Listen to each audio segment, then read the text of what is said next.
세 번째 주 토요일 날은 그 경험자들이 많이 왔어.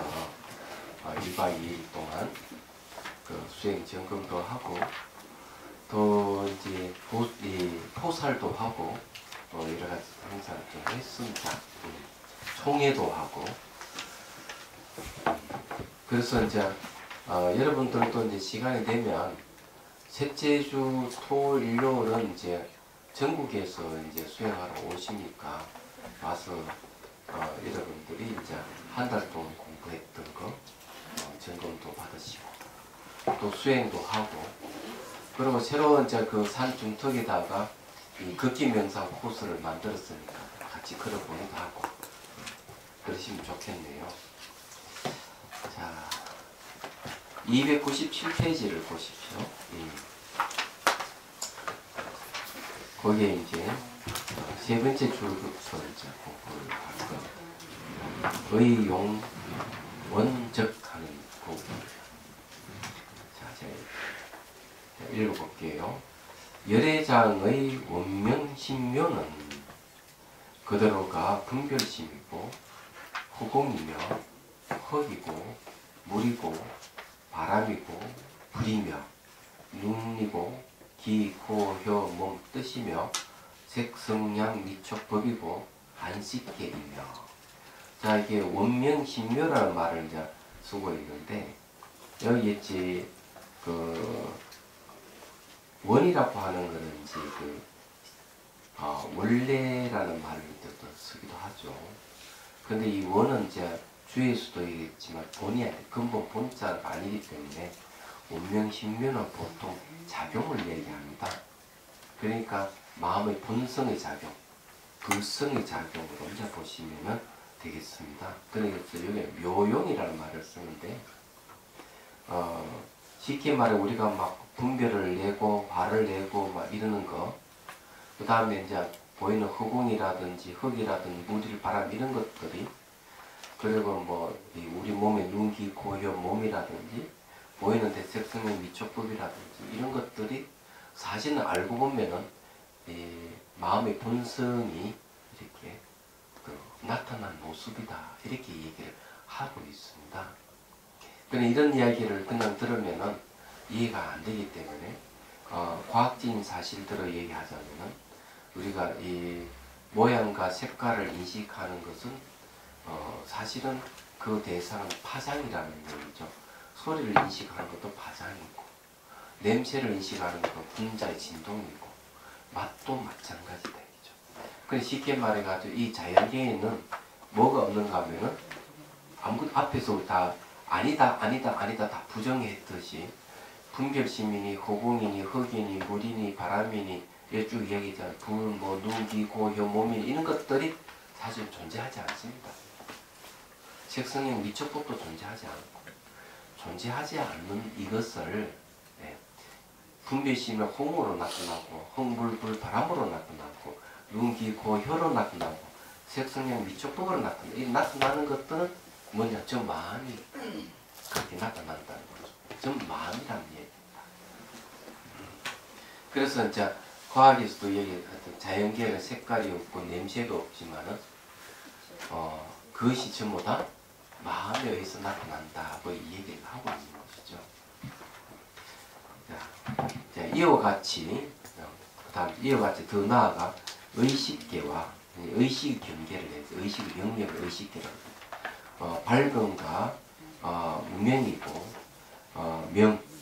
밝음과 밝음 없음이 다 한 것이며, 이와 같이 더 나아가 늙고 죽고 늙은 죽음이 다함이며 고집멸도이며 지혜이고 어둠이고 보시지계 인욕정진 선정 반야의 바람일이며, 이렇게 얘기하는 건 전부 다 마음이 이렇게 표현돼서 나타나는 거예요.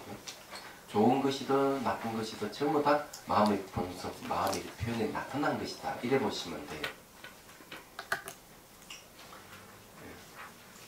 자, 이와 같이 더 나아가 다달 아가리고 아라하이며 삼략삼보이며 대열반이고 상락 아정인 것이니, 이런 게 전부 다 마음이 나타난 것이다. 깨달음도 부처도 마음의 표현이다. 이렇게 좀 얘기를 하고 있습니다. 그러면 이런 이야기는 능경에서만 하는 얘기는 아니고요. 하음경에 보면은 범행품에 그런 얘기를 하고 있습니다. 일체 모든 것들이 마음 자체의 성품인 줄 알면은 다른 일을 지혜의 몸을 이룰지니 다른 일을 말미에서 깨닫는 것이 아니다. 이렇게 얘기해요. 일체 모든 것이 전부 다 마음 자체의 성품이다. 눈이 보이는 책이든 책상이든 사람이든 모든 것이 마음 자체의 성품이라는 거죠. 이렇게 하면 지혜의 몸을 이룬다. 지혜 지신이라고 하는 걸 법신을 얘기하는 거죠. 이건 다른 일을 말미에 깨닫는 게 아니다. 이렇게 이제 하음경에서 이야기하는 말과 똑같은 거죠. 그래서 여러분 눈에 보이고 들리는 이 세계라든지 악인이든 성인이든 모든 것들 이것이 책상이든 시계든 숟가락이든 이런 것 흥불불 바람이든 이런 모든 것은 마음이 표현해서 나타난 것들이다. 마음의 본성의 표현이에요.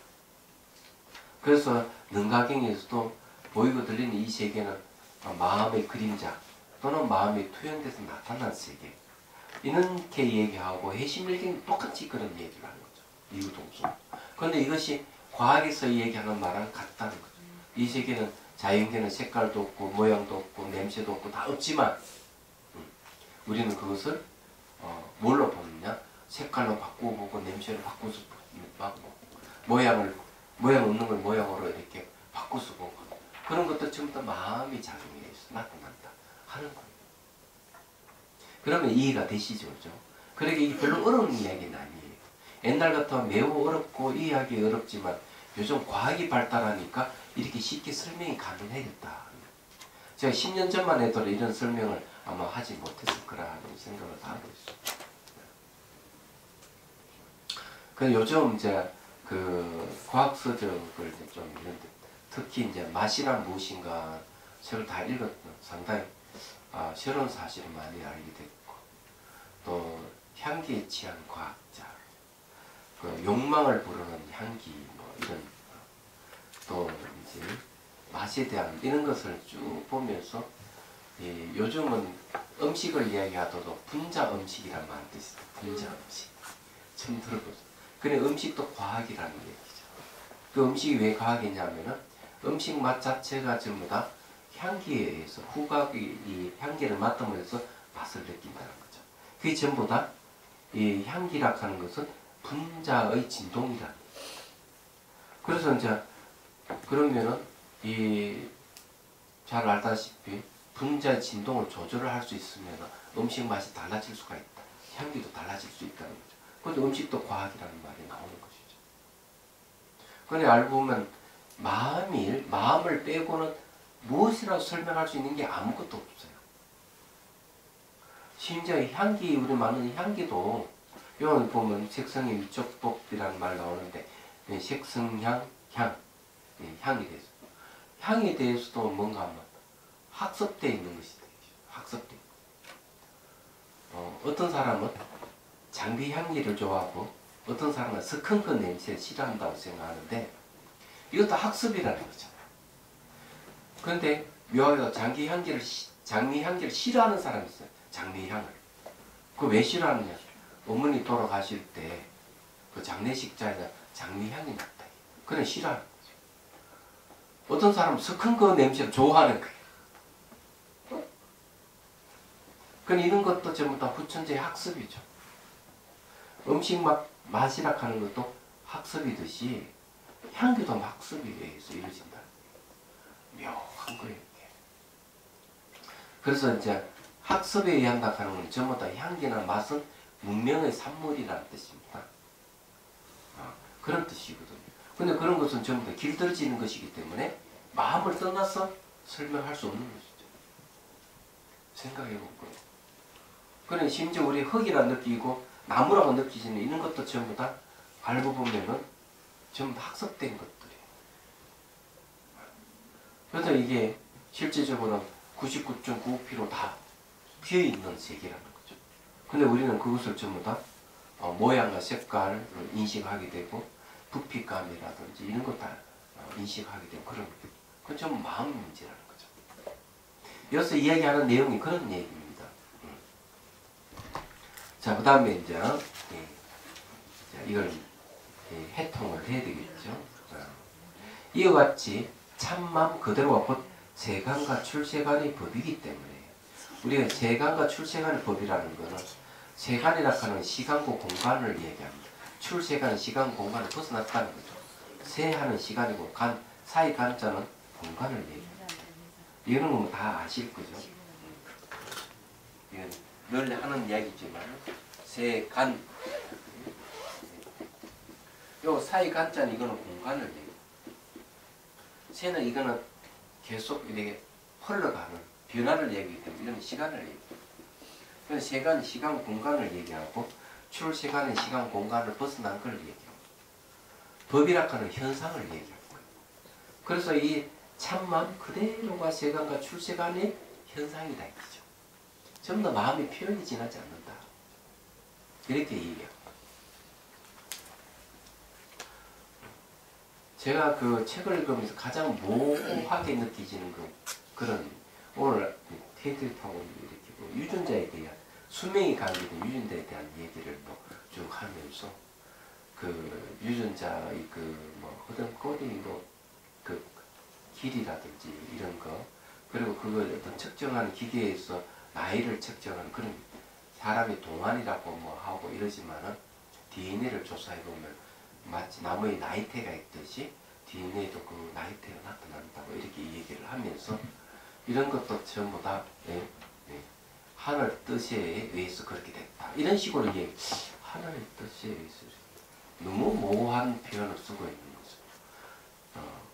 그리고 저 조물주에 의해서 이루어졌다. 이런 식으로 얘기를 표현하고 우리 같은 사람은 너무나 모호하게 표현하는 말이라서 이런 걸 믿지를 않습니다. 이 사람은 아직까지 너무 원시적인 그런 사고를 갖고 있구나. 이렇게만 느끼십니다. 우리 지성인 입장에 봤을 때는 도저히 이해할 수 없는 그런 모든 것은 조건에 의해서 일어나고 사라지는 현상이기 때문에 우리 몸이라든지 이 세계라든지 알고 보면 전부 다 이렇게 원인과 조건에 의해서 형성된 것들이 많은 세월을 흘러가면서 그래 된 것들인데 그런 것도 이제 마음을 떠나서 설명할 수 없는 것들이에요. 알고 보면 과학적 진실을 얘기해 보면 그런데도 불구하고 그것을 마치 뭐 다른 타자에 의해서 결정된 것 같이 이렇게 얘기하는 것은 옳지 않다. 이렇게 보는 겁니다. 그런 것 때문에 수많은 전쟁이 일어나고 수많은 사람이 죽고 이러는 거예요. 폭탄 테러도 절대적 타자에 의해서 죽는 거거든. 왜냐하면 저걸 갖다가 내가 내 한 번 받쳐서 폭탄 테러를 해서 저걸 수많은 더만 죽이면 천국이 태어난다. 그건 누가 정했느냐? 절대적 타자에 의해서 결정되어 있다. 그러니까 좀 중동에서 뻑하면 폭탄 테러야. 이 고귀한 생명을 갖다가 그런 잘못된 생각에 의해서 희생당하고 있다. 말도 안 되는 그런 일이 벌어지는 거죠.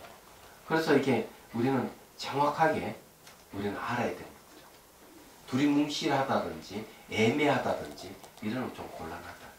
말하자면. 그러니 왜 부침 경전이 84,000 법문을 보고 그 안에 수많은 논소가 있습니다. 논문이 쌓여 있는 거죠. 왜 그런 게 논리학이 굉장히 발달되어 있습니다. 불교는. 논리학이 발달됐다 하는 것은 부정확한 것을 인정하지 않는다는 뜻이 있습니다. 그러니까 불교 인식 논리학이라는 그걸 인면이라고 얘기합니다. 원인을 밝혀나가는 이런 뜻입니다. 이게 발달되어 있어요. 그럴 정도입니다. 제가 이 얘기하는 게 뭔가 이 능경을 보면 세세하게 분석적으로 하나하나 다 따지고 있지 않습니까? 그런 이유가 거기에 있는 거죠. 물론요. 기도를 좋아하는 사람은 싫어할 수가 있습니다. 좋은 게 좋지 그냥 넘어가지. 이런 성격의 사람들은 별로 이거 안 좋아할 수는 있어요. 그렇지만은 기도를 좋아하는 사람은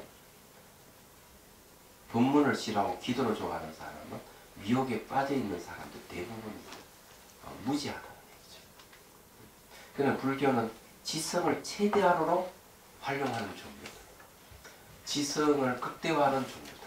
이렇게 생각하면 틀림없죠. 그렇다고 감성적인 부분을 도외시하는 게 바로 자비락하는 감성적인 부분을 또 얘기를 하는 거죠. 이제 이런 게 이제 있습니다. 이성적인 거와 감성적인 거 최대한 활용하는 종교다. 이래 보시면 돼요. 자, 어쨌든 이제 여기 내용이 이제 그런 얘기예요. 그래서 이제 이걸 한마디로 얘기하면 일체유심적, 모든 것은 마음이 맞는다. 또 유식 사상에서 얘기했던 마음법 유식, 모든 것은 마음이다. 유식 무격, 오직 마음뿐이고 다른 경계가 없다. 이렇게 얘기하는 이유가 여기 있는 거예요. 그래서 이 참마음 그대로가 곧 세간과 출세간의 법이기 때문에 곧 열애장의 노명, 원심은 자, 그 묘하게 밝고 원만한 마음, 원만한 마음이 들어가 있으니 이거는 체를 얘기합니다. 앞에는 용을 얘기, 마음의 어떤 작용에 대한 이야기를 하면은 여기는 뭐 마음의 어떤 바탕을 얘기하는 거죠. 일체에 적한 것도 예이고 일체에 적하지 않음도 예였습니다. 일체에 적하기도 하고 일체에 적하지 않기도 하는 것이다. 적이라 하는 말이 무슨 뜻인지는 알았습니다. 한문은 적이라 하는 것은 불이라는 뜻입니다. 불이 아닙니다. 자, 여기서 이제 적한다, 일체에 적한다. 우리의 마음이라 하는 일체 그대로 딱 둘이 아니 딱 맞다. 그렇지만 또 어떨 때는 그렇다. 여있다. 그래서 이게 왜 적하지도 않고 않음도 여있으면 일체 적하기도 하고 일체 적하지 않기도 한 것이다. 왜 이런 말을 표현할까? 이런 표현은 뭔가 하면요.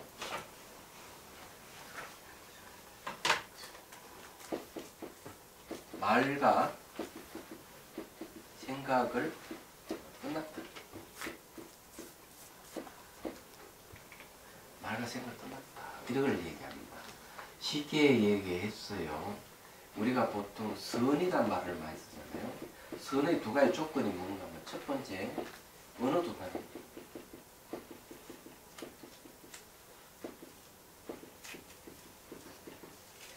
어느 도단이고요. 두 번째가 심행철멸입니다.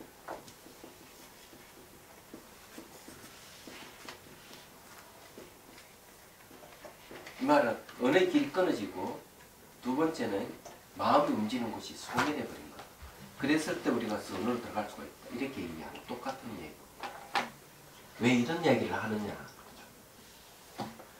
자, 이제 여기에 대해서 이제 구구한 설명이 좀 필요해요. 왜 이제 이런 얘기를 하느냐? 말과 생각을 떠나야 되느냐? 진리는 말과 생각을 떠났다. 왜 이런 얘기를 할까? 그 이제 어느 극건선사가 지역에 백암목이라는 이만큼 두꺼운 어록이 있습니다. 성가에서 본문의 얘기죠. 그렇지만은 그의 제자인 종고선사는 대종고선사는 그걸 그냥 붓 속에 집어넣어 태웁니다. 안산스님은 부처님 가르침은 정말 마구니 말이라고 그냥 일축을 해버리는 사건이 있는 거죠. 왜 그런 말을 할까? 언어로 씌어 있는 것은 언어라 하는 것은 언어로 씌어 있는 이것은 진리가 아니라는 얘기죠. 유명한 이야기는 저게 육조 단경에도 얘기 나옵니다. 무진장이라는 비구니 스님이 있어요. 비구니 스님이 육조 해능 스님한테 다 얘기를 합니다. 제가 이 일반경을 보다 보니까 이해가 안 되는 부분이 있는데 스님께서 이 부분을 좀 해석을 해주시고 저희 의문을 해소 좀 시켜주십시오. 그러니까 육체해능 스님이 한 말이 나는 글을 모르기 때문에 스님이 읽으면은 내가 듣고 해석해 주겠습니다. 이러니까 아니 글을 모르는 어떻게 진리를 알 수 있습니까? 글을 모르는데 진리를 어떻게 알 수 있습니까? 이러니까 진리라 하는 것은 글에 있는 것이 아닙니다. 네. 무슨 말 이해가 되죠? 글에 있는 게 아니에요. 이 글이라 하는 것은 진리를 표현하는 하나의 방편이에요. 방편이기 때문에 경전이라고 하는 것이 경전이라는 것이 거기에 언어로 쓰여있다. 글로 쓰여있다. 어느 문자로 쓰여있다. 어느 문자가 진리는 아니라는 얘기죠. 어느 문자는 진리를 표현하는 하나의 도구에 지나지 않는다는 거죠. 이해가 되시죠? 자, 생각을 해보시라고. 그러니까 이 비구니 스님 깜짝 놀라는 거죠. 그 말을 듣고. 그러니 비구니 스님 쭉 이렇게 읽으면 그냥 듣고 그것이 무슨 뜻이다고 설명해 줍니다. 그러면서 깨우침을 주는 얘기가 육조단경에 나옵니다. 마찬가지. 왜 그럴까? 어느 문자라고 하는 것은요, 예, 특성이 있어요. 어느 문자의 특성은 뭔가 하면, 문자의 특성. 자, 이걸 공부를 하죠.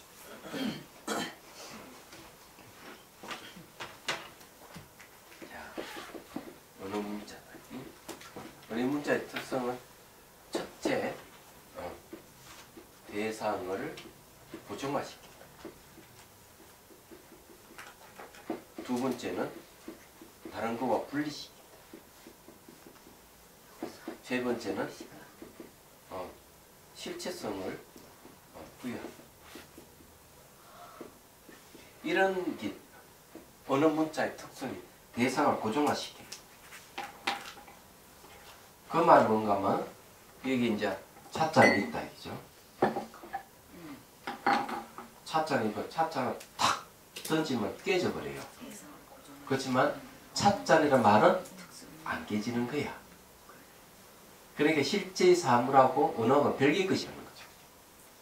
두 번째 분리시킨다 하는 건 이거 차장 이렇게 명칭을 붙여놓으면 다른 거와 탁 분리되고.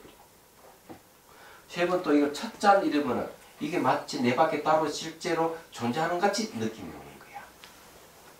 이런 어느 문자가 이렇게 사물을 왜곡시키는 거예요. 왜곡시키기 때문에 어느 문자를 떠나야 돼요. 그럼 생각은 듣냐? 생각은 내적 언어예요. 똑같은 거야. 말과 생각을 떠나라 하는 말이 그런 거죠. 말과 생각을 떠났을 때 우리는 그 세계에 갔을 때 진실을 알 수가 있는 거예요. 비로소. 언어로 표현하는 것은 전부 다 왜곡될 가능성이 99.99%일 가능성이 있어요. 왜곡되는 거죠. 그래서 이 언어에서 왜곡되는 거 이걸 뭐라는 거? 분별성이에요.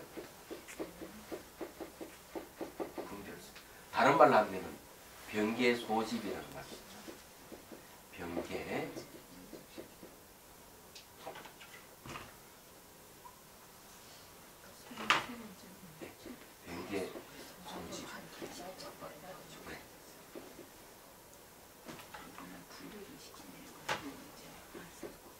여기 아닌데 소집자.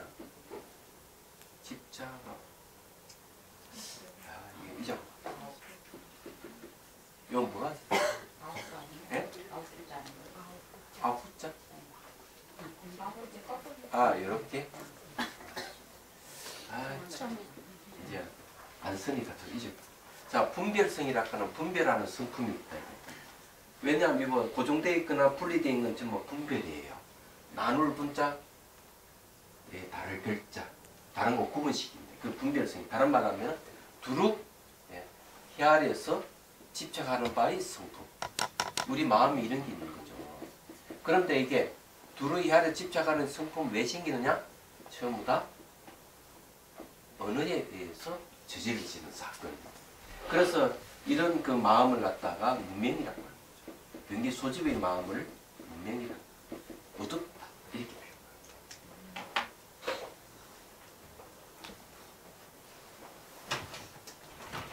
표현합니다. 됐어요. 아니요.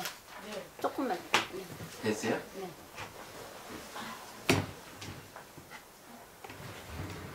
그래서 이제 얘기하자면 언어라 하는 게 항상 오해를 불러일으킨다. 언어는. 누가 무슨 말을 하면은 그 말을 자기 식대로 해석을 해서 생각을 하는 거죠. 얘기하죠.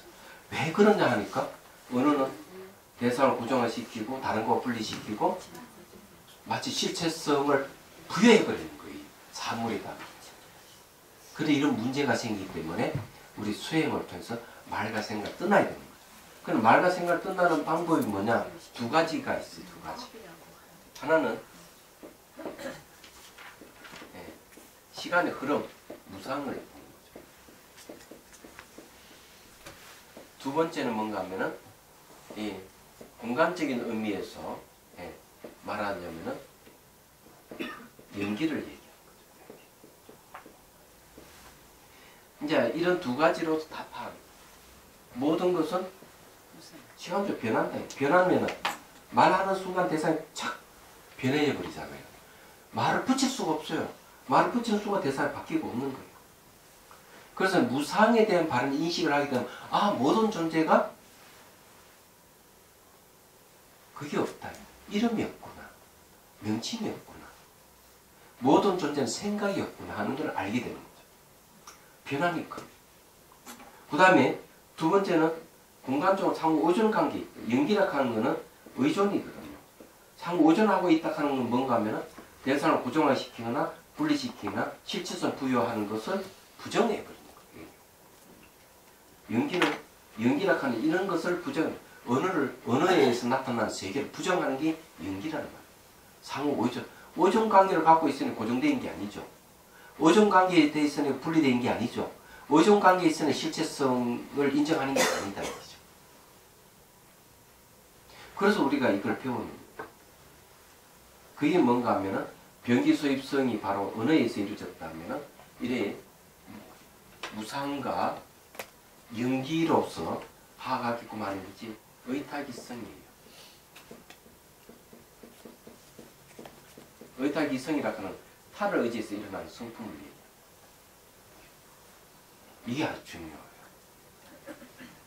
이게 1번이라면 이건 2번. 그래서 이 의타기성이란 무상과 연기로서 병기 소집을 타파하는 방법이다. 네. 그러면 나타나는 건 세 번째는 뭔가 하면은 원성실성이라는 말을 써요. 원만한 실성을 이룬다. 이걸 이제 진실성이거든요. 진실성이 뭐냐니까 바로 공성을 이룬다. 그러고 보니까 연기하고 타를 의지해서 일어나는 성품에는 내장 실체가 없는 비어있다. 이렇게 보는 거죠. 그래서 이제 완벽하게 의타기성에 있어 원성실성으로 왔을 때는 말과 생각을 떠나는 거예요. 말과 생각을 떠난 세계는 바로 공성의 세계. 언어를 붙일 수 있는 것은요, 공성의 세계가 아니에요. 공도 어쩔 수 없이 공이라 했을 뿐이에요. 공 또한 공하다 하는 이유로 거기 있어요. 자아를 주장하는 것은 자아를 주장한다. 참나를 주장한다. 그럼 다 그 언어가 붙을 수가 있어요. 얘기하자. 그래서 아를 내세워버리면요, 불평등이 딱 일어납니다. 자아를 딱 내세우면. 자아를 내세우면 어떤 불평등이 일어나는가 하면 인간만이 소중하고 인간 아닌 동물들, 지각 있는 존재들은 별볼이 없다. 이래 봐버려요. 자아가 등장합니다. 그걸 아트만이라고 그래요. 그래서 인도의 성인들, 성자라 하는 이들은 물어보면 알아요. 당신은 저 천민하고 같으냐 이러면 노, 같지 않다. 왜? 아트만을 줍니다.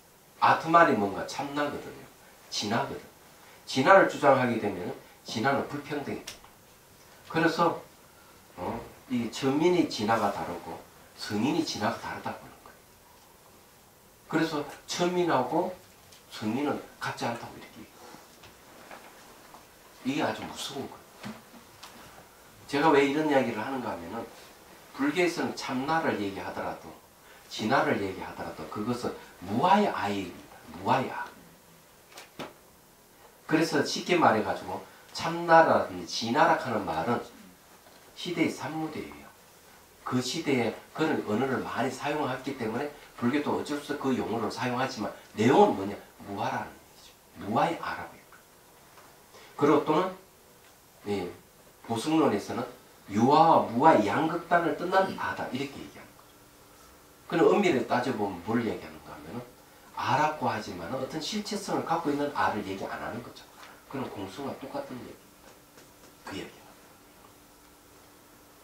근데 많이 착각을 해가지고 불교에서 진화를 얘기하니까 힌두교의 아트만하고 같다고 얘기하고 인간이 세간에서 말하는 영혼하고 같다고 생각하고 또 저기 기독교에서 말하는 신성하고 같다고 얘기하고 다 그렇게 좀 짬뽕에서 막 얘기를 해버리는데 그러면 곤란하다. 그건 우리들 그렇게 볼 수는 있지만 신성을 주장하는 쪽에서 다르게 얘기, 아트만을 주장하는 또 다르게 얘기한단 말이에요. 같을 수가 없는 거죠. 근데 그렇게 이 얘기를 한다 하는 건 말과 생각을 떠나지 못했다는 말은 똑같은 얘기. 말과 생각을 떠났다는 여기서 얘기하는 게 참마음 그대로 세간과 출세간의 법인데 이것은 일체에 적한 것도 여있고 적하지 않는 것도 여있다.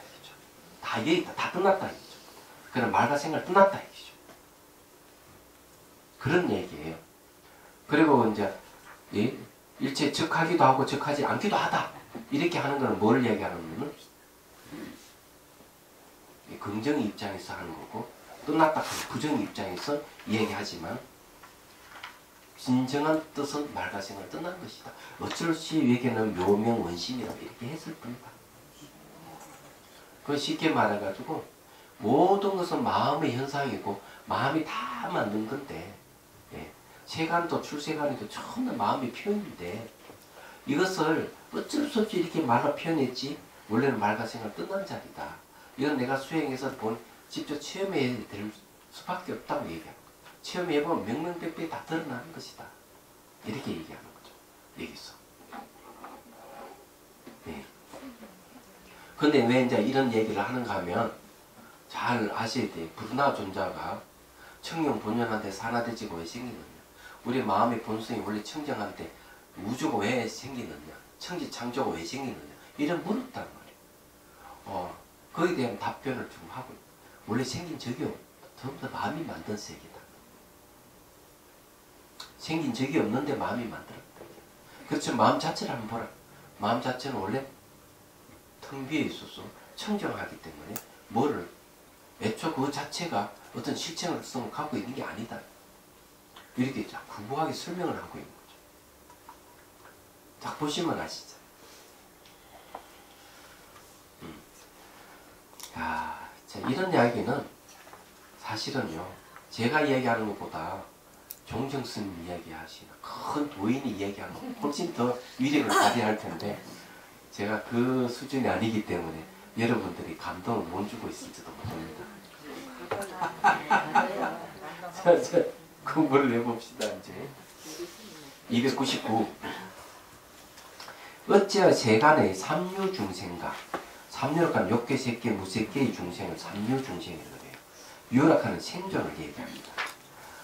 삼류중생, 칠세간의 성문 영각들이 각자 아는 마음으로 열의 위없는 깨달음을 추측해 헤아려서 세간의 언어서 부처님 지견에 들어가고자 하는가. 그거 안 된다 이죠. 쉽게 말하면 세간의 언어서 부처님 지견에 들어가고자 하니까 되겠느냐. 그것도 깨달음을 추측해 헤아려가지고 이렇게 탁 비판을 하는 거죠. 누굴 비판하느냐 이거죠. 금방 알 수가 있죠. 바로 불운하 존자의 질문에 대해서 답변을 한 거죠. 비유하며 마치 금은고 공후 비파가 비록 오묘한 소리를 지니고 있다 하더라도 만약 사람의 손가락이 없으면 끝내 소리를 낼 수가 없듯이 너와 중생도 이와 같아서 보각진심이 보배로운 깨달음을 참마음이 각각 원만하지만 만약 내가 손가락을 놀리면 애인이 빛을 바라고 너는 잠시만 마음을 움직이도 번뇌가 먼저 일어나나니. 자, 이 말 아주 재미있어요. 뭔가 하면 깨달은 자가 이래 여기 해인이라는 말을 딱 썼잖아요. 내가 손가락을 놀리면 해인이 빛을 바라고 한데 너는 그러나 너는 잠시만 마음을 움직이도 번뇌가 먼저 일어난다. 그리고 이 재미있는 표현인데요. 그러니까 니나 내나 그지? 부처나 깨달은 부처나 깨지 못한 중생이나 똑같은 보각 진심이 각각 오만하다. 똑같은 마음인데 깨달은 자의 말 한마디는 또는 깨달은 자의 손가락 하나는 원래 해인이 빛이 나게 하지만 너는 아직 완전히 깨달음을 얻지 못했기 때문에 똑같은 마음을 가지고 있으면서도 망상을 일으킨다. 이런 얘기거든요. 네. 그렇잖아요. 네. 근데 이 표현이 상당히 재미있어요. 쉽게 말 이런 말입니다. 헷갈리지 않아요. 깨달은 사람을 알아보고 깨닫지 못한 사람만 알아본다. 깨달은 사람은 못 알아보지. 예. 유치원 경계에 있는 사람은 유치원 경계에 있는 사람만 알아봐요.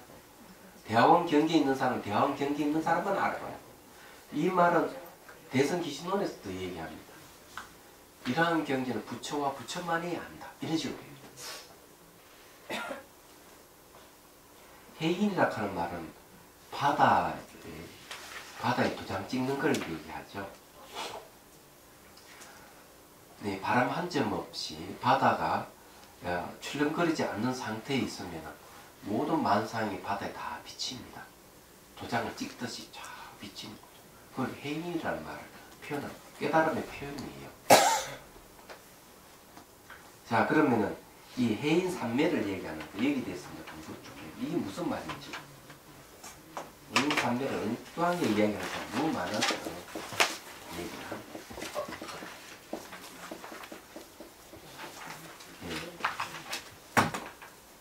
삼매라는 말입니다. 자, 해인삼, 삼매는 마음 고요함을 얘기합니다. 망상이 일어나지 않는 상태, 고요한 상태를 삼매라는 거고, 삼매의 표현이 해인이라는 말을 썼어요. 그러니까 바다가 바람 하나 한 점 없고 파도가 치지 않는 상태에서 모든 만상이 비치듯이 내 마음이 고요한 상태는 모든 진실이 거기서 다 드러난다. 이런 뜻이에요. 그럼 이런 해인삼매에는 초기 경전에 벌써 그 이야기가 되고 있습니다. 자설경 보리품에 보면 그런 얘기 나옵니다. 뭐라 됩니까? 이런 얘기. 수행자에게, 수행자가 열심히 수행을 할 때, 수행할 때, 그는,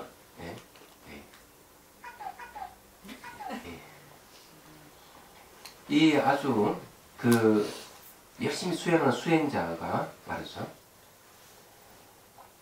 이 삼매에 들 때, 고요해질 때, 그는 깨달았다.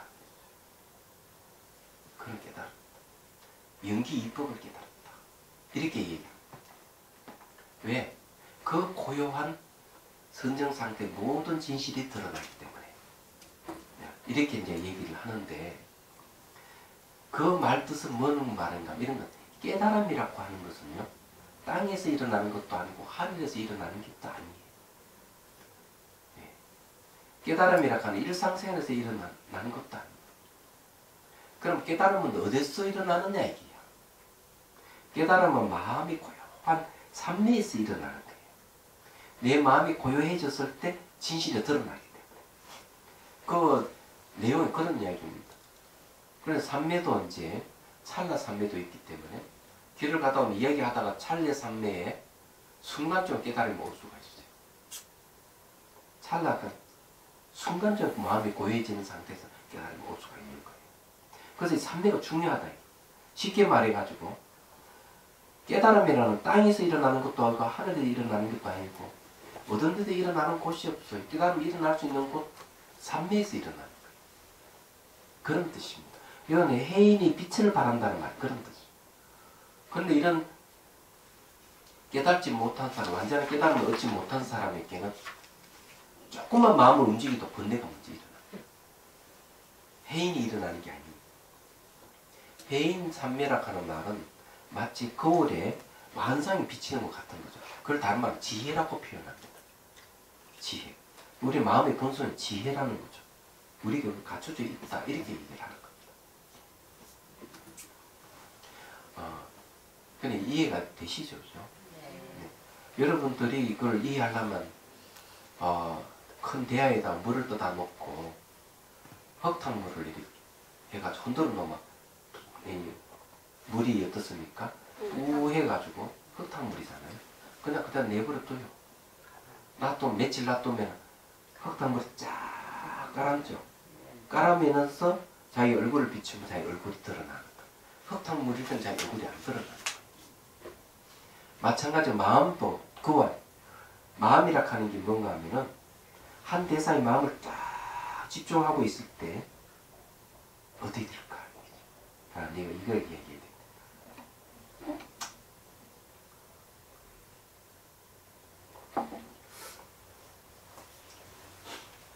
그게 그 미린다 왕문경에 보면 그런 이야기 있어요. 예, 나가시나 스님, 스님의 스승은 붓다를 보셨습니까? 보지 못했습니다. 그럼 당신도 보셔서 못 봤습니다. 그럼 붓다는 안 계시네? 그건 안 계신다 이게. 당신도 못 봤고 당신 스승도 못 봤다면 붓다는 부처님 안 계신 게 아니냐. 그러니까 얘기합니다. 부처님은 안 계신 것 같지만은 부처님이 남겨놓은 가게가 있다. 이게. 그 가게를 보면은 부처님 계신 어떤 가게냐? 향신료 가게, 보석 가게, 꽃 가게. 그래서 이제 그 민다 왕궁에 보면은 부처님께 남겨놓은 보석 가게가 있는데 첫 번째 보석은 계율이라 하는 보석. 두 번째 보석은 뭔가 하면은 바로 마음 통일이라는 보석. 세 번째 보석은 뭔가 하면은 해탈이라는 보석. 네 번째는 해탈 지견이라는 보석. 이걸 얘기합니다. 다섯 번째 해탈 지견의 보석이에요. 첫 번째는 계락하는 보석, 두 번째는 마음 집중, 마음 통일이라는 보석. 세 번째는 지혜락하는 보석이 빠졌네. 지혜락하는 보석. 네 번째는 해탈하는 보석. 다섯 번째는 해탈 지견이라는 보석. 그게 마음 통일이라는 보석이 돼서 이렇게 설명하고 있어요. 예, 마음 통일이라는 보석. 한 대사의 마음을 쫙 집중하고 있으면 이 집중된 힘이 점점 좋아져 가지고 마음의 대상에 머물게 돼요. 마음의 대상에 머물게 되면은 그 마음이 아주 선명해지면서 마음 집중, 마음 통일이라는 보석이 된다는 거죠. 이런 보석을 가지고 있는 사람들은 탐욕이라 하는 이 마음이 이 마음 통일이라는 보석에 딱 부딪히면 깨져버린다. 성냄도 부딪히면 깨져버린다. 무너져 버린다. 의심이라 하는 것도, 우리 스님이라 하는 것도 이 그 마음 통일이라는 보석에 부딪히기만 하면 다 부서져 버린다. 이렇게 표현하고 있습니다. 그래서 이게 마음이 한 대상에 다 집중되어 있는, 통일되어 있는 상태에는 마음의 움직임이 없다는 거예요. 대단한 거예요. 이게 삼매라고 얘기합니다. 삼매. 네. 지혜라 하는 보석은 다 이렇게 칼과 같이 자르고 부수는 성질이 있지만은 마음이 집중, 마음 통일이라는 보석은 어떤 번뇌가 달라들더라도 이 마음 통일의 보석에서 다 부서져 버린다. 이렇게 얘기를 하는 재밌는 얘기예요. 그래서 이게 해인이라 하는 말이 깨달음을 표현하는 말입니다. 그런 얘기. 근데 깨닫지 못한 사람은 마음을 움직여도 번뇌만 일어나는 거죠. 그래서 이제 그 바둑에도 그런 이야기 있어요. 하수가 생각하는 건 생각하는 것마다 악수를 뜨는 거고, 상수가 바둑을 뜨면 뜨는 것마다 다 묘수를 뜬다. 이런 말이 있어요. 같은 마음이라도 다른 거예요. 그래서 선용기심이라는 말이 있어요. 선용기심.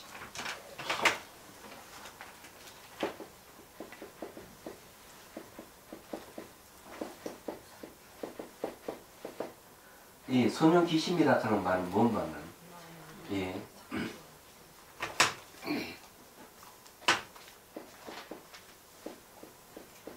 이렇게 그 마음을 잘 쓰라. 마음을 잘 쓸 때, 잘 쓰면은 성인이요, 잘 못 쓰면은 범부야. 선용기심이라는 그런 말씀. 자, 여기서는 그런 이야기입니다. 똑같은 마음이라도 이렇게 달리 쓰는 거예요. 자, 그 다음부터 이는 부지런히 무상갑도를 구하지 않고 위없는 깨달음의 길을 구하지 않고 소승을 좋아하여 적게 얻고도 만족하기 때문입니다. 소승이라 하는 것은요, 적게 얻고도 만족하는 자들을 소승이라고 그래요. 작은 수레라는 뜻이죠. 왜 그런가 하면은 소승이 얻는 것은 열반을 구하기 때문에 열반에 머물러 버리면은 중생 구제를 하지 않습니다. 그래서 소승이라. 대승은 뭘 얘기하는 거냐면은 열반에 머물지 않는 연민심을 갖고 중생을 구제하기 위해서는 열반에 머물러서 안 된다는 거죠.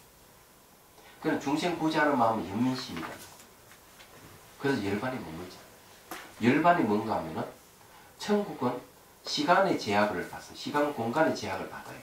천국이 아무리 좋아도 그거는 생로병사가 있습니다. 불교는 28개 천국을 얘기하고 있거든. 근데 열반은 시간의 제약이 없어요.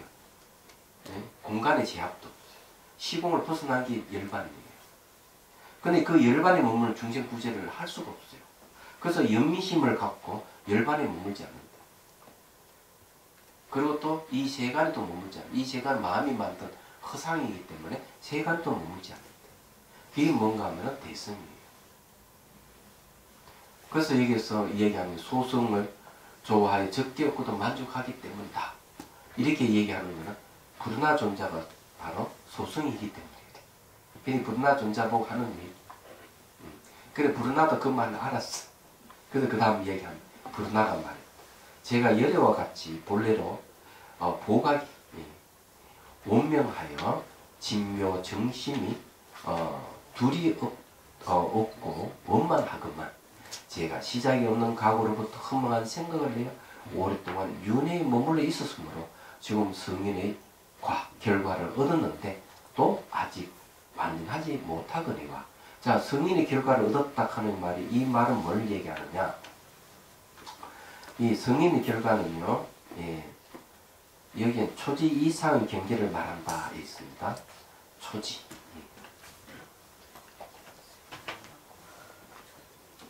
자, 이제 그 수다원 있고, 사다함이 있고, 안나함이 있고죠. 또 아라. 자, 수다원은 이제 두 가지가 있어요. 도와 과가 있고, 또 사다함도 도가 있고 과가 있어요. 안나함도 도과가 있고, 아라함도 길도도 도와 과가 있어요. 그럼 총 몇 단계입니까? 8단계죠. 8단계인데, 이걸 이제 8단계를 도를 갖다가 초지로 보는 겁니다. 초지. 이 수다원 가는 제2지를 보는 거죠. 이런 식으로 보면은, 이게 아란까지 보면 8지까지. 이거 도는 7지가 되고, 그죠? 과는 8지가 됩니다. 요 땅지자 쓰는 거는 뭔가, 땅은 씨앗을 뿌리면 사계도 돋고 잎과 줄기가 심고 꽃과 꽃잎이 열매를 맺듯이 우리 마음도 깨달음의 씨앗을 뿌리면 깨달음의 사계에 돋는다는 거죠. 결국 깨달음의 꽃과 결과를 맺는다는 거죠. 그래서 땅지자 쓰는 건 이건 비유입니다. 비유고 이건 또 지혜의 의미가 있습니다. 지혜. 그래서 이게 이 소승사과를 이야기할 때 대승에서 말하는 팔지보살까지를 얘기를 합니다. 그래서 여기는 불운하 존자가 이게 과를 얻대요. 과를 얻었는데 아직 완전하지 못한다 하는 초지 이상의 과를 얘기하지만 아직 불진이 이르지 못했다. 이렇게 얘기를 합니다. 제가 글씨가 좀 좋아서 예술적으로 봐주세요. 제가 제 영혼이 자유로워서 글씨도 만들었어요. 또박또박 놓습니다. 자, 그래서 세종께서는 모두 허망함이 다 없어져서 홀로 묘하고 진실하고 항상 하십니다. 감히 여러 개 묻습니다. 그러놓고 또 이제 한번 대들어 보는 거예요. 이 불운하존자가 설법 제1 불운하존자잖아요. 감히 여러 개 묻습니다. 일체 중생 무슨 원인으로 허망한 생각이 있어서 스스로 묘하게 밝음을 가리고 이렇게 윤회에 빠지게 되었습니까? 자, 여기서 이제 얘기하는 거는 뭘 얘기하는가 하면은 이제 자기가 이제 알았죠. 부처님 청년분연하게 문화옥생 산하대지요 하는 그 뜻을 본인이 알았는데 그런데도 불구하고 왜 이렇게 윤회에 허덕거리게 되었냐? 그 원인이 무엇입니까? 부처나 중생이나 똑같이 진심 참마음을 다 가지고 있는데 어찌 중생 무슨 원인 때문에 저렇게 윤회에 허덕거립니까? 윤회는 태어나고 죽고 태어나고 죽고 반복하는 삶을 얘기합니다. 여러분 알다시피 태어나고 죽고 태어나고 죽고 반복하는 삶이 그 행복합니까? 괴로운 거예요. 그런데 행복하다고 생각하는 사람 많이 있어요. 아직까지. 네. 정말 많이 저는 있어요. 그래요. 다음 생에도 사람으로 태어나야 돼요. 그렇지. 네. 아무리 그 생사가 말은 있어도. 고통을 안 당해봤다는 거예요. 아닙니다. 많이 아파보고. 그런데 요번에 아파보고. 저게 그 경험자 수행자 중에서 그런 분이 있더라고요. 조그마한 욕망 때문에 내가 아이를 갖게 됐고 아이를 출산하게 되는 고통과 아이를 육아를 해야 되는 고통을 당하고 있다 하는 걸 알게 됐다는 거죠. 자기 딸에도 그런 길을 가고 있다는 걸 봤을 때 가슴이 아프다. 나는 이 세간에서 벗어나야 되겠다. 이런 사람이 있더라고요. 이게 출리심이에요. 세간에서 벗어나고자 하는 마음을 출리심이에요. 거기에 잘 알다시피 쫑가파 대사는 근본 3도를 얘기했는데 근본 3도가 뭐냐면요. 첫 번째 길은 출리심이에요. 출리심. 벗어날 출, 떠날 리. 이 세간을 떠난다는 말. 두 번째는 보리심을 얘기합니다.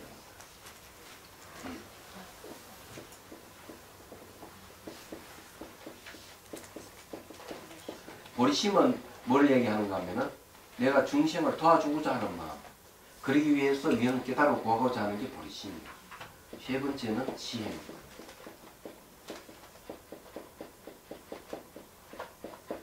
이게 이제 근본.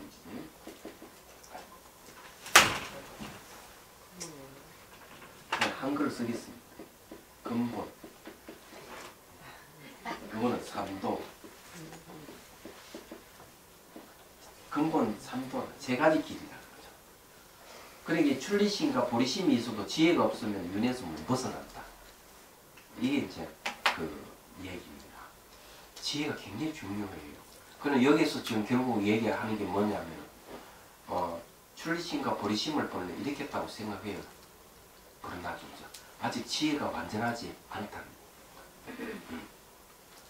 그래서 왜 중생들은 왜 무엇 때문에 윤회하게 되느냐? 죽고 태어나는 이 괴로움에 왜 못 벗어나는 거예요? 여러분들 죽고 태어나고 이것을 자기 의지대로 못 하잖아요. 자기 의지대로 못 하기 때문에 괴로운 거예요. 근데 성인은 어때요? 죽고 태어난 자기 마음대로 해요. 태어나고 싶으면 태어나고 안 태어나고 싶으면 안 태어나요. 내가 이 지옥 오고 싶으면 오고 아오고 싶으면 아오고 천상에 가고 싶으면 가고 아오고 싶으면 안 가요. 가고 오면 자유로워야 되는데 우리는 윤회를 하면서 자기 뜻대로 못하는 게 괴롭다 이게요. 그러면 안 되는 거죠. 그냥 보살은 어느 정도 자유로워요. 왔다 갔다 하는 거죠. 근데 그 괴롭다는 생각도요. 자기가 괴롭다고 생각하면 괴로운 거지. 그거 그냥 일상이라고 생각하면 그렇게 괴롭지 않거든요. 저 같은 경우에는 그래요. 네. 그거 비슷한 이야기를 법화경에서도 하고 있어요. 거기에 보면 방편품에 보면 나오는데 큰 집에 불이 났어. 불이 나간 애들이 그 불난집에 놀고 있는 거야. 애들은 불난집에 그 불이 무섭다는 생각을 못하는 거야. 그 불이 자기를 고통에 빠뜨려 죽이게 한다 하는 사실은 불이 난 그거 놀고 있는 거지. 아버지가 놀래가 찾아와가지고 얘들아 빨리 나오느라 이래도 뭐 놀고 있는 거예요. 그게 이제 만호보살 같이 고통은 고통인지 모르는 거지. 그럼요. 예. 놀고 있어. 노는 게 재밌잖아. 설사 나중에 화상을 입을지언정 그럼 또 병원에 가면 돼요. 병원에 귀여우신 거예요. 그래서 이제 예, 아버지가 이제 깨를 내 가지고 예, 양의 수레, 사슴의 수레, 소의 수레를 주겠다. 요즘 말하면은 차를 한 대씩 주겠다는 거죠. 옛날은 수레이지만은 요즘 차잖아요. 뭐 벤츠를 주겠다든지 아우디를 주겠다든지 뭐 티코를 주겠다. 이러니까 애들이 조화가 다 미쳐 나온 거예요. 나왔을 때는 최고로 좋은 흰 소에다가 칠고 장엄한 수레를 한 대씩 줬다. 이렇게 얘기를 합니다. 그래서 표현하는 말이 이제 그런 그 큰 고택이 뭐냐면은 우리가 살고 있는 이 세간, 욕계새끼, 무새끼 세간이 지옥으로부터 천상, 천국 이르기까지 이 세간을 얘기해. 불난집이 돼요. 불은 뭐냐? 탐욕과 성냄의 불, 탐진치 불이다. 근데 얘가 거기서 놀고 있는 거는 무지 때문에, 문명 때문에 그래. 그래서 쟁노병사하고 있는데도 불구하고. 그래서 이게 수레를, 세 개의 수레를 주겠다 하는 거는 바로, 성문 영각의 수레와 보살의 수레와 부처의 수레를, 세 가지 수레를 줄 거예요. 수레는 가르침이에요. 아니지. 성문 영각 보살의 수레를 줬다는 거지. 그래서 나왔을 때는 일불성, 네. 그러니까 우리 부처가 될 수 있는 수레를 준 거죠. 그거 타고 생사, 상거, 죽음을 고통에서 건너간다는 거죠. 말하자면. 그런 얘기가 있는 겁니다. 그는 어쨌든요, 이 자각을 내, 괴롭다 하는 거 자각을 내야 돼요. 그래서, 고이호식 하면서 행복하게 사는 사람은 그것이 자각하는 게 늦었어. 나이가 들었어. 그때 비로소 후회를 합니다. 네. 그런 분을 봤어요. 대구에 사시는 분인데 온칸 잘 사니까 젊었을 때 남편이 근사한 중년 그 세단차를 하나 딱 줬대. 그래서 내가 부인은 자기 친구들하고 놀러 다녔대. 전국으로. 놀러 다녀서 60이 넘어서 비로소 깨닫게 됐다는 거죠. 조그만 일에 대해서 눈물을 흘리고 고통스럽다. 죽음을 생각하니까. 내가 이제 살았지만은 한 번 이렇게 아프고 난 뒤에 죽음에 대한 생각을 하고 있으면 괴로움이 막 밀려오기 시작하는 거죠. 감당을 못하겠다. 그리고 우울증이 걸렸어. 60 중반에 와가지고. 그래서 젊었을 때 놀러 다니는 걸 후회하고. 불자인데 저는 잘 안 가고. 그러더라. 그는 요즘은 안 나와요. 그 왜 안 나오냐? 손자 본다고 못 나오는데. 네, 이제 답을 해요. 부처님이 부르나에게 말씀하셨다. 너가 비록 의심을 제거하였으나 아직 나머지 의욕을 다하지 못하였으니 내가 세간에 드러난 가지가지 일을 가지고 다시 너에게 묻겠다. 너는 어찌 듣지 못하였느냐. 신라벌성 인양을 따라 갑자기 이런 새벽에 거울로 자기 얼굴을 비춰보다가 거울 속에 있는 머리는 눈썹과 눈이 가히 볼만한데 그러나 자기 머리는 얼굴도 눈도 보이지 않기 때문에 성을 내 이것을 도깨비라고 책망하여 까다롭지 믿자. 달아났으니 너는 이것을 어떻게 생각하느냐. 자, 요거에 대해서는 이제 다음 시간에 이제 말씀드릴게요. 오늘 내용은 이제 간단하게 이야기하면 결국 뭔가 하면은 전부 다 마음의 문제다. 세간과 출세간은 전부 다 마음의 표현이 지나지 않는다는 얘기예요. 그래서 제가 과학적인 사실도 얘기했죠.